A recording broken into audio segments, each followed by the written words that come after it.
Jung's most treacherous revelation wasn't about psychological disorders.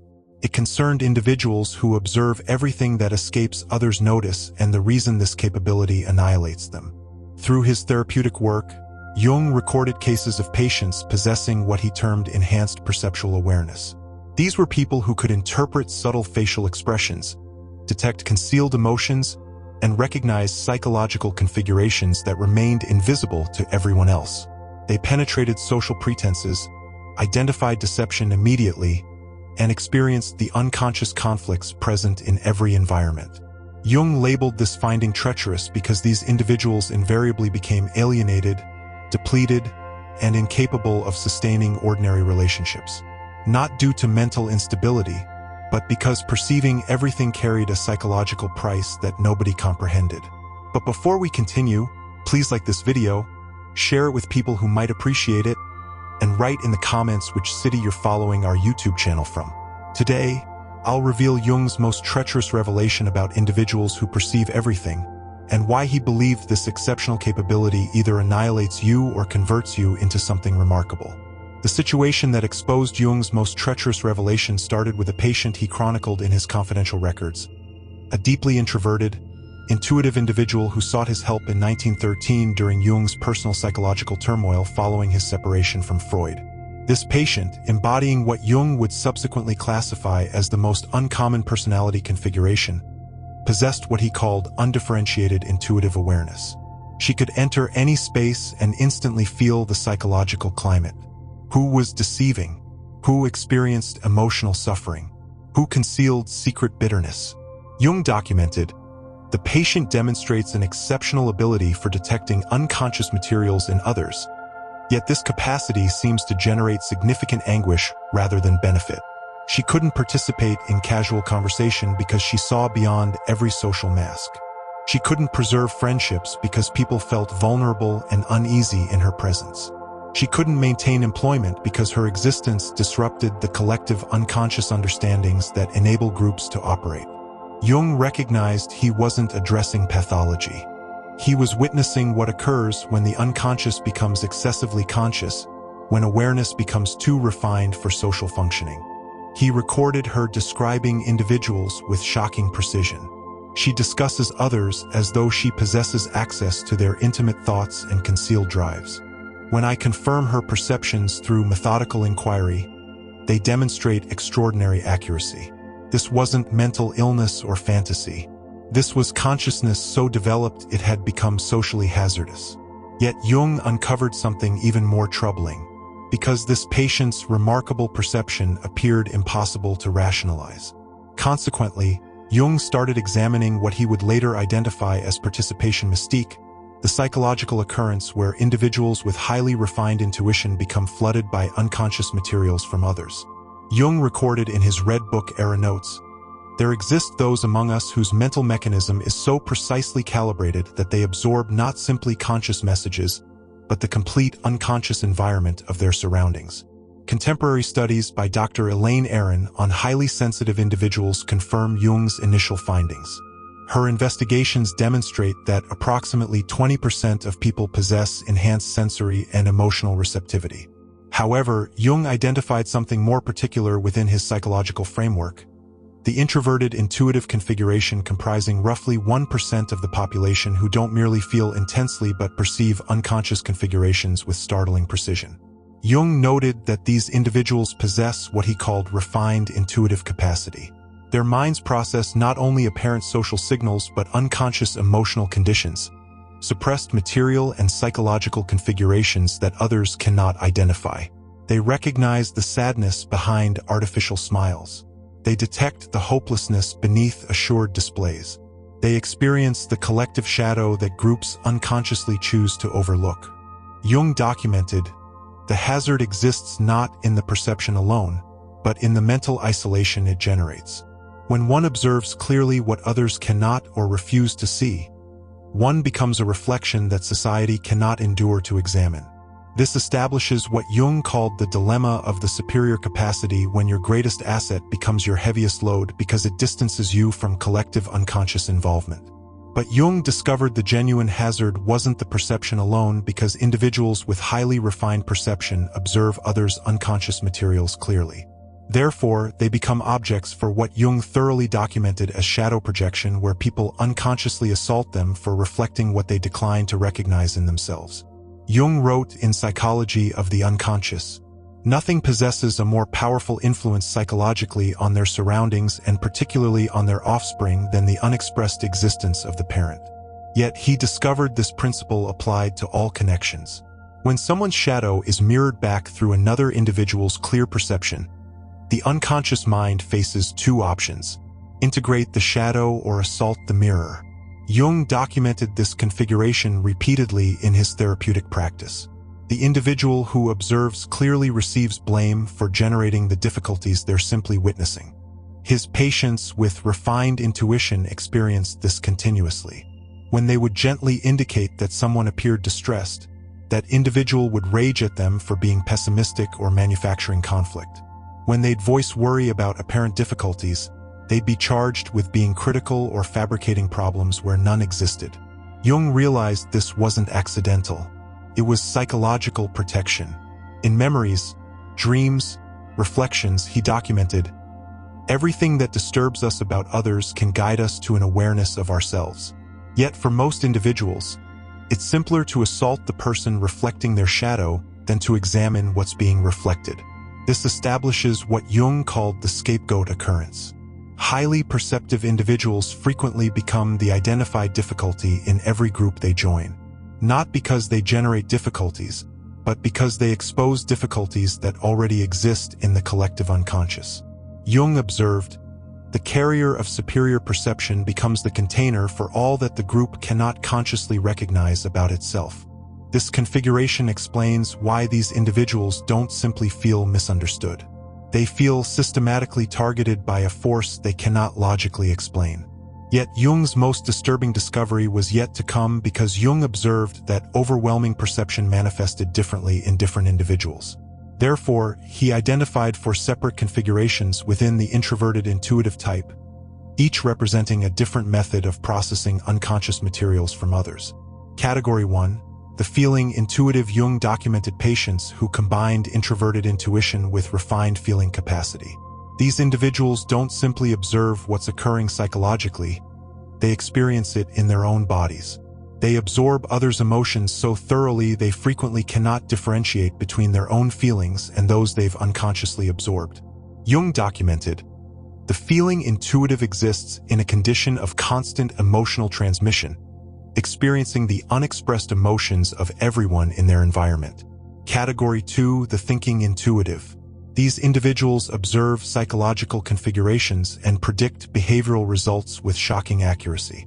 Jung noted they could anticipate relationship failures, career catastrophes, and personal collapses months before they happened, not through logical examination, but through unconscious pattern recognition.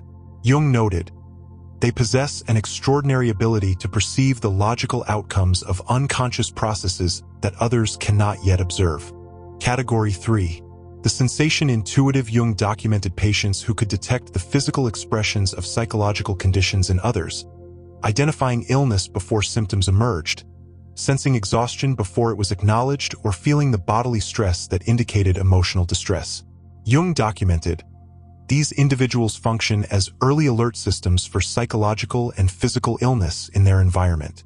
Category 4. The pure intuitive. The most uncommon type. Jung encountered combined introverted intuition with what he called undifferentiated auxiliary capacity. They observed everything but experienced difficulty organizing or expressing their perceptions coherently.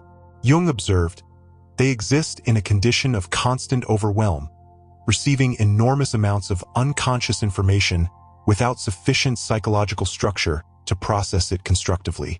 Understanding your particular configuration is essential because each type requires different approaches to what Jung called the integration challenge. But first, you need to understand why Jung considered this discovery so treacherous. Because Jung observed the devastating impacts of undifferentiated perception on his patients. Therefore, he concluded that observing everything without proper psychological integration posed genuine hazards to both individual and collective welfare. Jung identified 3 particular hazards that made this discovery so threatening. Hazard 1. Collective unconscious disruption. Jung documented, the individual who perceives too clearly threatens the collective agreements upon which social unity depends. When someone observes through the shared illusions that bind groups together, the unspoken agreements to ignore certain realities, they become a destabilizing influence. Jung observed that organizations, families, and societies function partially through collective unconscious agreements about what will and won't be acknowledged. The highly perceptive individual inadvertently violates these agreements simply by existing authentically. Hazard 2. Psychological alienation. Jung documented how differentiated perception establishes what he called the dilemma of superior capacity. When your greatest psychological strength becomes the source of your greatest suffering, he documented, the burden of consciousness is that it cannot be shared with those who do not possess it. The individual becomes an island of awareness in an ocean of unconsciousness. This alienation isn't merely social, it's existential. These individuals frequently report feeling like they're existing in a different reality from everyone surrounding them. Hazard 3. Identity dissolution.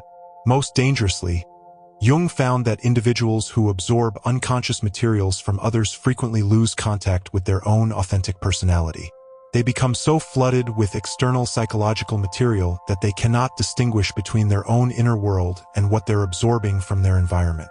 Jung called this participation mystique, a condition where psychological boundaries dissolve and the individual becomes merged with collective unconscious materials. He documented, the hazard is not merely social exile, but psychological destruction, the complete loss of individual identity in favor of collective possession. This is why Jung considered the integration of superior perception not simply therapeutically important but psychologically urgent because unintegrated superior perception posed such hazards. Therefore, Jung developed what he called the individuation process, a systematic approach to maintaining individual identity while developing conscious relationship with unconscious materials. Phase 1. Recognition and differentiation. Jung taught his highly perceptive patients to first recognize when they were absorbing psychological material that wasn't their own. He called this conscious discrimination, the ability to distinguish between authentic inner experience and unconsciously absorbed external content. Jung documented, the first task is to establish what belongs to you and what belongs to others. Without this discrimination, there can be no individual development. Technique. Jung instructed patients to spend time in complete solitude daily, allowing absorbed material to settle so they could recognize their own authentic psychological voice. Phase 2. Shadow integration. Jung discovered that individuals who observe others' shadows clearly frequently do so because they haven't integrated their own. The more you deny your own capacity for deception, selfishness, or cruelty, the more disturbed you'll be by observing these qualities in others. Jung documented, everything that disturbs us about others can guide us to an understanding of ourselves, but only if we have the courage to look inward rather than remaining focused outward. Shadow integration means acknowledging that you contain every human quality you observe in others. This doesn't make you a bad person. It makes you a complete person who can observe clearly without judgment. Phase 3. Conscious participation. The final phase involves what Jung called conscious participation in the collective unconscious, the ability to engage with others' psychological materials without being overwhelmed or losing your individual identity. Jung documented, the individuated person can serve as a bridge between conscious and unconscious, helping to make the unconscious conscious in others without sacrificing their own psychological integrity. This requires developing what Jung called psychological containers, the ability to hold others' unconscious materials temporarily while maintaining awareness that they are not your own. Because Jung understood that superior perception either destroys or transforms individuals. Therefore, he studied historical figures to understand the difference between successful integration and psychological breakdown. The case of Nietzsche, unintegrated perception. Jung was deeply influenced by Nietzsche's philosophy but observed how his superior perception ultimately led to psychological collapse in memories, dreams, reflections. Jung documented Nietzsche's ability to observe through social, religious, and philosophical facades with devastating clarity. However, Jung noted that Nietzsche never learned to integrate these insights constructively. Instead of using his perception in service of healing, he wielded it as a weapon against society. Jung documented, Nietzsche possessed extraordinary insight into human nature, but he remained identified with his superior function rather than integrating it into a balanced personality. Jung observed that Nietzsche's isolation and eventual breakdown represented what happens when superior perception remains unintegrated. The individual becomes consumed by what they observe rather than transformed by it. The case of Meister Eckhart's successful integration. Jung extensively studied the medieval mystic Meister Eckhart, whom he considered an example of successfully integrated superior perception. Eckhart possessed what Jung called mystical intuition, the ability to perceive spiritual and psychological realities that others could not access. But unlike Nietzsche, Eckhart channeled his insights into compassionate service. Jung documented, Eckhart transformed his superior perception into wisdom that could nourish others without overwhelming them. He observed clearly but spoke in ways that invited understanding rather than resistance. Jung noted that Eckhart's success came from what he called conscious humility, the recognition that superior perception is a gift to be shared wisely, not a weapon to be wielded. Jung's own integration journey. Most significantly, Jung documented his own struggle with overwhelming perception during what he called his confrontation with the unconscious from 1913 to 1919, recorded in the Red Book. Jung documented, I was threatened by a psychosis and was saved only by my ability to understand what was happening to me through my work with patients. His superior perception of unconscious materials, both his own and others, nearly destroyed him until he learned to integrate these experiences consciously. Jung's breakthrough came when he realized that his overwhelming perceptions weren't pathological, but evolutionary. They represented consciousness attempting to evolve beyond current collective limitations. This realization transformed his approach to patients with similar gifts because individuals with superior perception frequently face isolation. Therefore, Jung emphasized the crucial importance of finding what he called the few who understand, others capable of engaging with differentiated consciousness without defensiveness. Jung documented in The Development of Personality, the privilege of a lifetime is to become who you truly are. But this privilege cannot be realized in isolation. It requires witnessing by those capable of recognizing authenticity. Jung identified 3 essential types of relationships for the highly perceptive individual. Type 1, fellow individuated persons. Jung documented, the individuated person recognizes another individuated person immediately. There is a quality of presence, an authenticity that cannot be fabricated. These connections often happen instantly and intensely. You recognize each other as members of what Jung called the conscious minority. These relationships are rare but essential for psychological survival. With fellow individuated persons, you can be completely authentic without fear of overwhelming or threatening them. Type 2, those engaged in individuation. Jung observed that individuals actively engaged in their own individuation process, therapy, inner work, spiritual practice can often handle superior perception without defensiveness. They may not possess it themselves, but they understand its value. Jung documented, those who have begun to know themselves can bear to be known by others. Type 3, natural containers. Jung identified individuals who, while not possessing superior perception themselves, have what he called natural container function, the ability to hold psychological content without being overwhelmed by it. These might be mature individuals who have weathered significant life challenges. The recognition process. Jung developed specific indicators for identifying safe relationships. They ask genuine questions about your observations rather than immediately defending against them. They can acknowledge their own contradictions and limitations without shame. They demonstrate what Jung called psychological mindedness, interest in inner reality. They maintain emotional stability when confronted with uncomfortable truths. They show genuine curiosity about consciousness and growth. Gradual revelation protocol. Jung taught a careful process for revealing perceptive abilities. 1. Begin with small, gentle observations. 2. Notice their response pattern to feedback. 3. Assess whether they become defensive or curious. 4. Gradually increase depth based on their demonstrated capacity. 5. Always frame insights as offerings rather than pronouncements. Jung emphasized, the goal is not to find people who accept everything you observe, but to find people who can engage with your perceptions as valuable contributions to understanding rather than threats to their self-image. Because integrated superior perception serves both individual and collective development. Therefore, Jung viewed successful individuation as essential not just for personal well-being but for the evolution of human consciousness itself.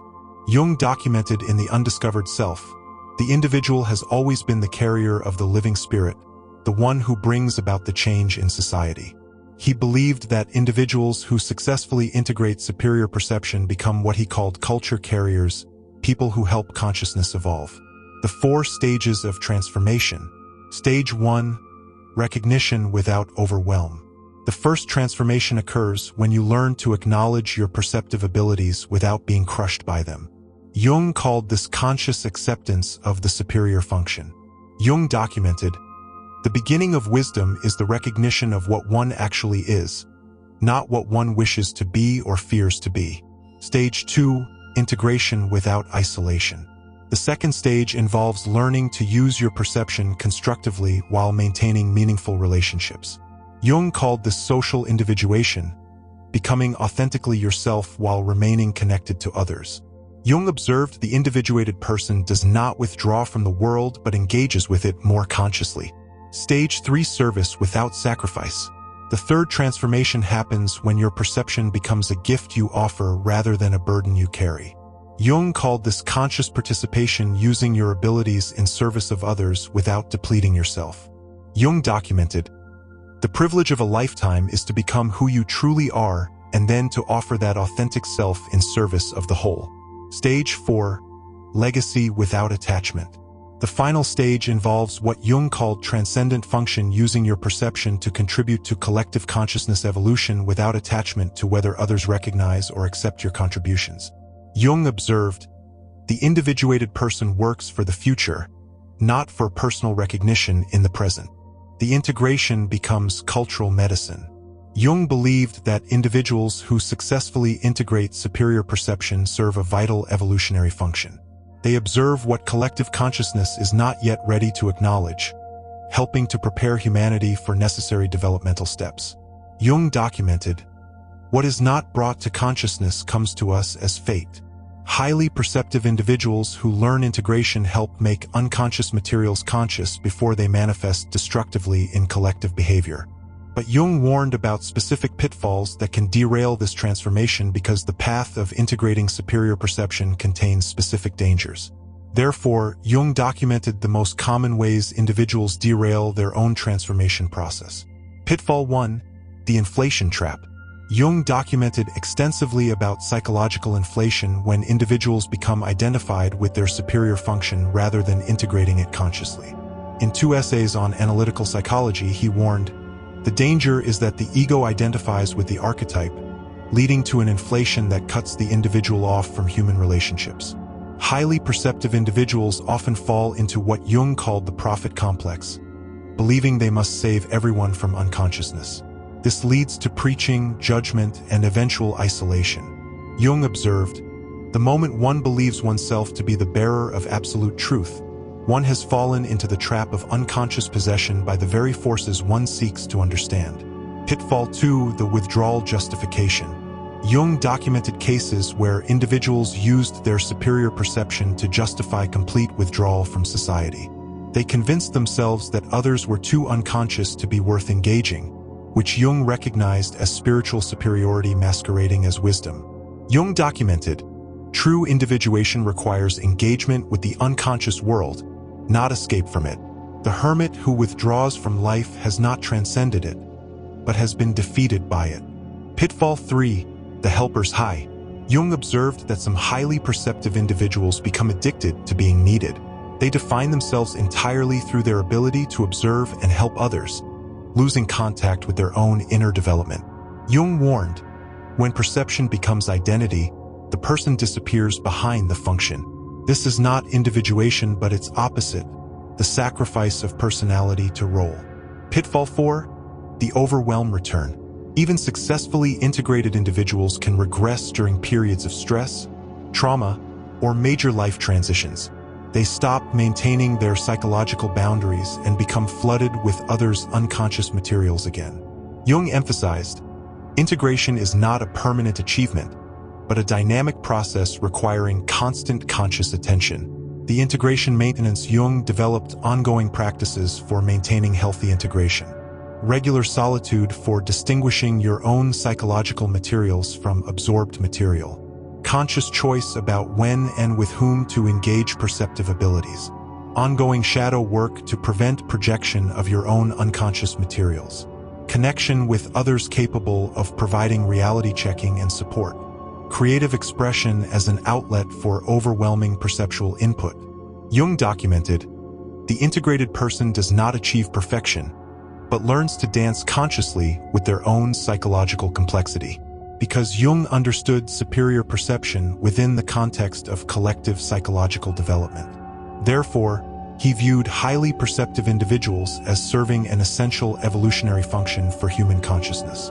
In The Undiscovered Self, Jung documented, the individual has always been the carrier of the living spirit, the one who brings about the change in society. He believed that individuals with superior perception serve as what he called consciousness pioneers, individuals whose psychological development precedes collective readiness. The historical pattern. Jung observed that throughout history, individuals with superior perception often appeared before collective consciousness was ready to integrate their insights. They served as advanced scouts for psychological territories that humanity would eventually need to explore.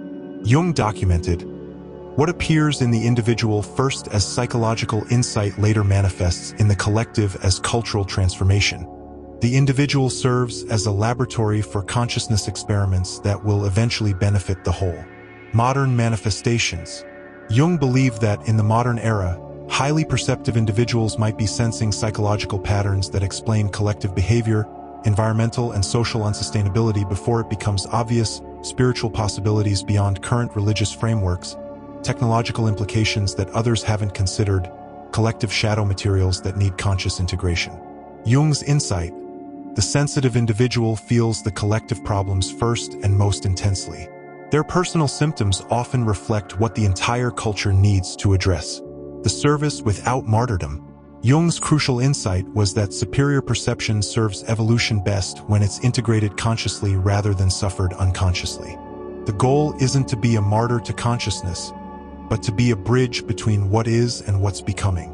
Jung documented, the individuated person serves the collective not by sacrificing their individuality, but by developing it so completely that it becomes a gift to the whole. The ultimate integration. At the highest level of development, Jung observed, individuals with superior perception hold their abilities lightly, observing clearly without attachment to others, accepting what they observe, perceiving deeply without compulsion to fix everything they witness. Jung called this the transcendent function, the ability to serve consciousness evolution naturally without forcing or preaching, simply by embodying more conscious ways of being. Remember Jung's patient from 1913, the introverted intuitive who came to him during his own psychological crisis?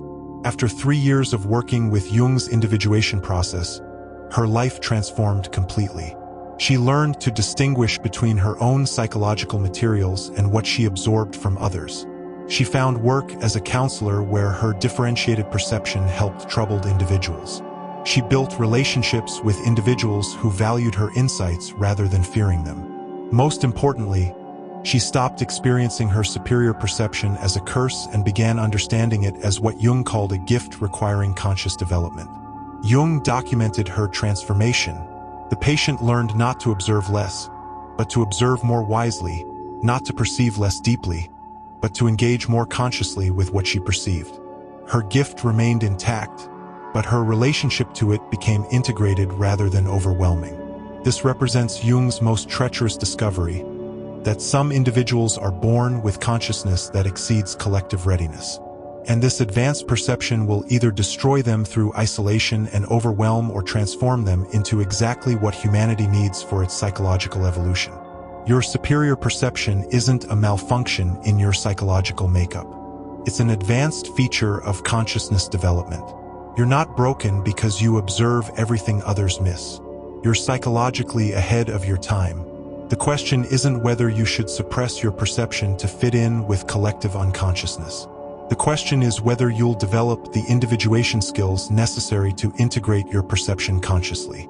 Jung's individuation method offers a path from dangerous isolation to conscious service, from overwhelming perception to integrated wisdom, from psychological curse to evolutionary contribution.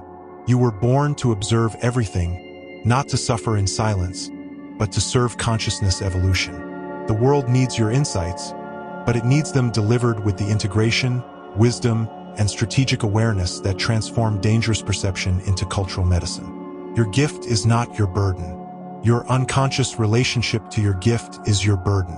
Learn to integrate it consciously and you become exactly what Jung believed highly perceptive individuals were meant to be. Consciousness pioneers preparing humanity for psychological development that is inevitable but not yet obvious. Jung's most treacherous discovery wasn't that some individuals observe everything. It's that most individuals who observe everything never learn to use what they observe wisely. The danger isn't in the perception itself, but in failing to develop conscious relationship with extraordinary abilities. You are not too much for this world. You are exactly what consciousness evolution requires. Once you learn to wield your perception as consciously as Jung learned to wield his. The danger of observing everything isn't that you observe too much. It's that you might never learn to observe with the integration and wisdom your gifts demand. If you recognize yourself in Jung's description of the highly perceptive individual, you're part of a rare psychological type that Jung believed essential for consciousness evolution. Share in the comments which type of differentiated perceiver you are. Your individuation journey connects with others walking the same path. Subscribe for more insights into Jung's discoveries about psychological development that transcends collective unconscious limitations. If you're ready to explore more of Jung's insights about psychological types that don't fit conventional patterns, check out my video on 7 dangerous Carl Jung psychology places that destroy your mind, where I reveal the psychological environments that are particularly toxic for highly sensitive and perceptive individuals and Jung's strategies for protecting your consciousness while engaging with an unconscious world. Thank you for watching. See you in the next dimension.